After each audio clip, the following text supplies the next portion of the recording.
Munada ari eta bab bari mertilakeun munada. Munada ari ngaran munada eta hamsatu anwain. Aya 5 pirang-pirang warna. Mufradul alamu tegesna kahiji munada mufrad alam, wa nakiratul maksudatu jeung kaduana munada nakiroh maksudah, wa nakiratu ghairil maksudati jeung katiluna munada nakiroh ghair maksudah, wa mudopu jeung kaopatna munada mudop, wa musyabbahu bil mudopi jeung kalimana munada musyabbah bil mudop anu nyarupaan kana mudop. Jadi anu ngaran munada teh hartina teh parabot paranti ngageroan. Biasana diawali ku huruf ya. Contohna di hareup urang buka.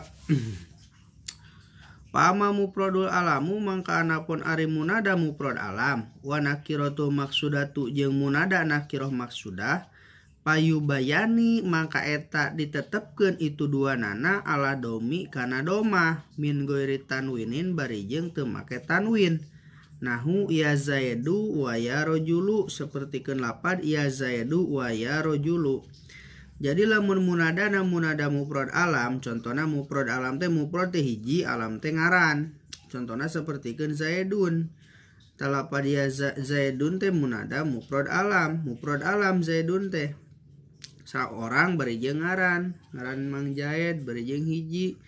Maka lamun munada mufrad alam ngageroan ka jelema hiji bari jeung puguh, berarti kudu didomahkeun bari teu make tanwin cenah ye. Payubayani ala domi min ghairi tanwinin. Jadi dibacana ya zaidu, teu meunang dibaca ya zaidun atawa ya zaidin atawa ya zaidan.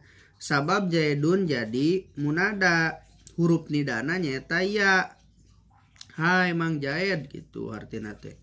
Wa ya rajulu jeung lapad ya rajulu ta ieu munada nakiroh maksudah. Artina nakiroh teh rajulun teh isim nakiroh jadi lalaki. Hei lalaki, jadi lalaki nanti tetangtu. Aya nakiroh teh artina teh tidak pasti, lamun ma'rifat artina teh pasti gitu. Jadi ya rajulu teu meunang dibaca ya rajulan, ya rajulun, ya rajulin. Kudu ya rajulu didomahkeun bari jeung teu make tanwin. Kusabab ieu rajulu teh jadi munada. Di huruf nidana nyata ya. Salah satu baqiatu jeung ari anu tilu sasesana, anu tilu sasesana teh nyaeta munada mudop, munada musyabbah bil mudop jeung munada nakiroh ghair maksudah. Mansubatun eta dinasabkeun la ghairu, la ghairo henteu salian ti nasab. Anu tilu sasesana eta dinasabkeun. Contohna sapertikeun mana?